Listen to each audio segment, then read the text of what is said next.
Hello tout le monde, j'espère que vous allez bien. On se retrouve aujourd'hui pour une nouvelle vidéo spéciale poudres indiennes parce que j'ai reçu pas mal de questions sur les poudres que j'utilisais, etc. pour les cheveux.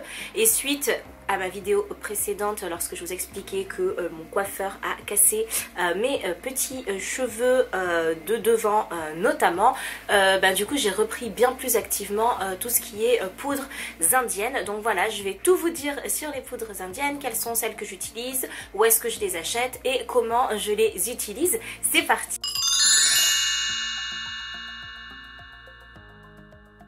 Donc il existe énormément de poudres indiennes qui sont des poudres de plantes naturelles et moi il y a 3 poudres indiennes que j'utilise, donc qui sont présentes ici. Ici c'est la même poudre mais en 2 tailles différentes, achetée à 2 endroits différents dans Paris, que vous pouvez aussi trouver sur internet. Et ici ce sont les 2 autres poudres que j'utilise. Alors les poudres indiennes ont toutes le même pouvoir qui est de purifier le cheveu. Et ça c'est très important de nettoyer en profondeur votre cheveu. C'est vraiment la base des poudres indiennes. Elles vont toutes avoir ce pouvoir extrêmement nettoyant et surtout elles vont fortifier le cheveu. Ça c'est la base pour toutes les poudres et peu importe celle que vous prendrez. Ensuite elles ont certaines spécificités.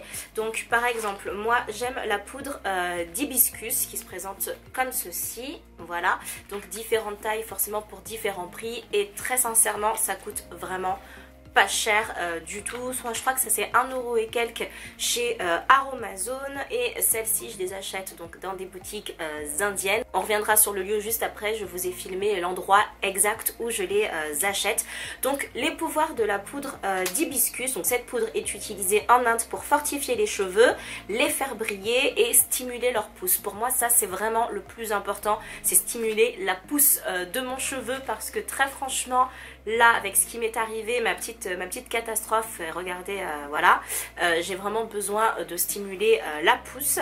En association avec du henné, elle sublime dans les tons rouge acajou. Mais moi j'ai les cheveux beaucoup trop foncés pour qu'il y ait la moindre différence finalement avant et après l'utilisation. Donc si vous êtes très brune comme moi, vous ne verrez pas vos cheveux devenir acajou. Et sur celle-ci c'est écrit croissance et volume des cheveux, réduit la chute et répare les fourches. Donc c'est exactement ce dont j'ai besoin.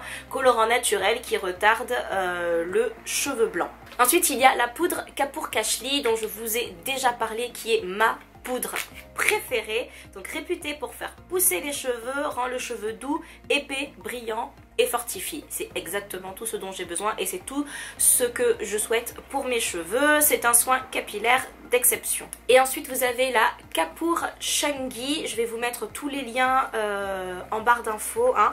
Donc cette poudre issue de la tradition ayurvédique est utilisée pour fortifier, embellir les cheveux et stimuler leur pousse. Elle ne fonce pas les cheveux clairs et son odeur fraîche laisse la chevelure parfumée. Donc voilà sur à quoi servent les poudres indiennes et je les utilise avant shampoing. C'est un masque que je fais dans mes cheveux tout simplement et que je laisse poser environ 45 minutes et c'est aussi ce qui est recommandé. Donc n'hésitez pas à faire votre petit mélange, à le mettre dans vos cheveux et ensuite à aller faire le ménage ou autre. C'est en général moi ce que je fais.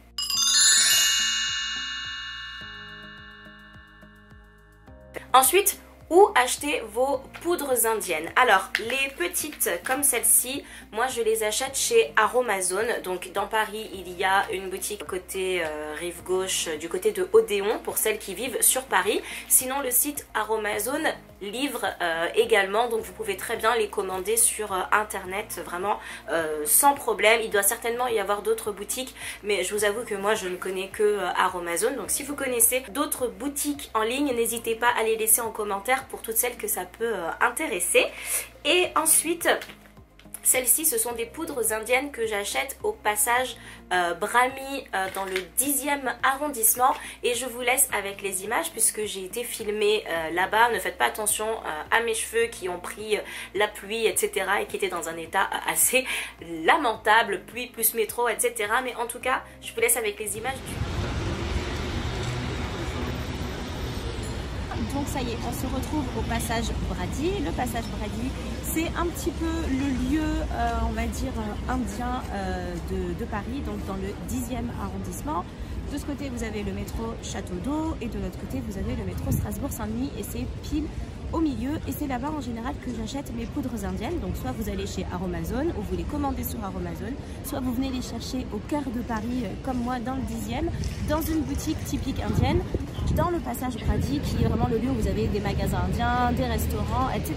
Donc je vous emmène avec moi dans la première boutique.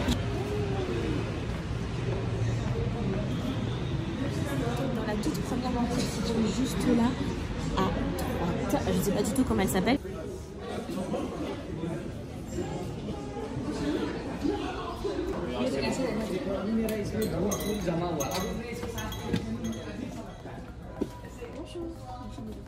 Bonjour.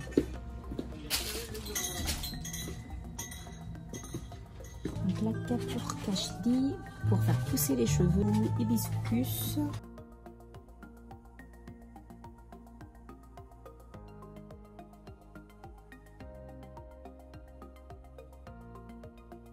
On va pouvoir rentrer, faire son petit masque avec pour les cheveux et puis voilà, je vous montre comment je les utilise.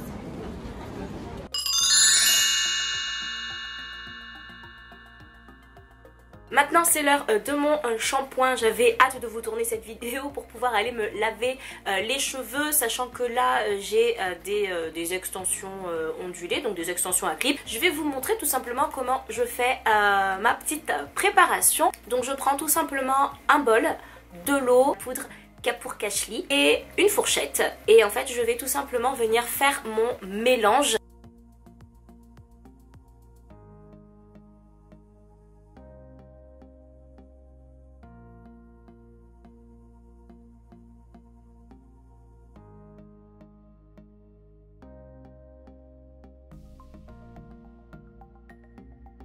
Voilà pour moi la meilleure texture, je trouve. Assez liquide et pas trop quand même pour pouvoir l'étaler assez facilement dans les cheveux sans en mettre partout dans ma salle de bain. Et en fait vous n'avez plus qu'à l'appliquer dans vos cheveux et essayer d'en mettre vraiment partout, surtout aux racines, donc là où vous avez besoin que ça pousse.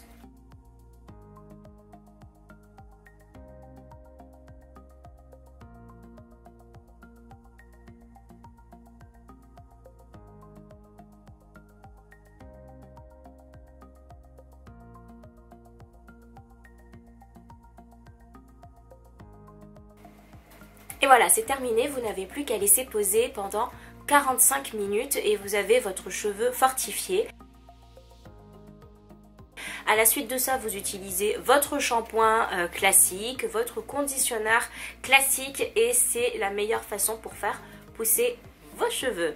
Donc voilà, ma démonstration est terminée. Je vous ai parlé de à quoi servent les poudres indiennes, où pouvoir les trouver et la façon dont je les utilise. J'espère que cette vidéo vous aura aidé, vous aura appris un max de choses. Avant que qu'on ne me brûle les cheveux, voilà, mes cheveux étaient nickel, ils étaient parfaits et j'utilisais régulièrement les poudres indiennes. Je les utilisais au moins toutes les 2 semaines. Maintenant, c'est à chaque shampoing. Évidemment avec les cheveux tout cassés, j'ai besoin de beaucoup plus d'hydratation, donc je les lave une fois par semaine et une fois par semaine j'utilise toujours mes poudres indiennes avant, sans compter que en fait je choisis, j'alterne un petit peu entre les trois poudres, que ce soit la Kapur Shengi, la Kapur Kashli ou l'hibiscus, parce que j'ai très peur que mes cheveux s'habituent finalement à une poudre et qu'il n'y ait plus d'effet dessus, donc je tourne selon mes envies et selon ce dont j'ai besoin. Et voilà, n'hésitez pas à vous abonner, ça me fera hyper plaisir, à regarder l'une de mes dernières vidéos par ici et à laisser un petit commentaire si vous voulez aider la communauté, si vous aussi vous utilisez des poudres indiennes ou si vous avez d'autres questions. Je serai ravie d'y répondre soit en commentaire, soit directement en vidéo si plusieurs questions similaires reviennent. Je vous fais tout plein de gros bisous et je vous dis à très vite. Salut!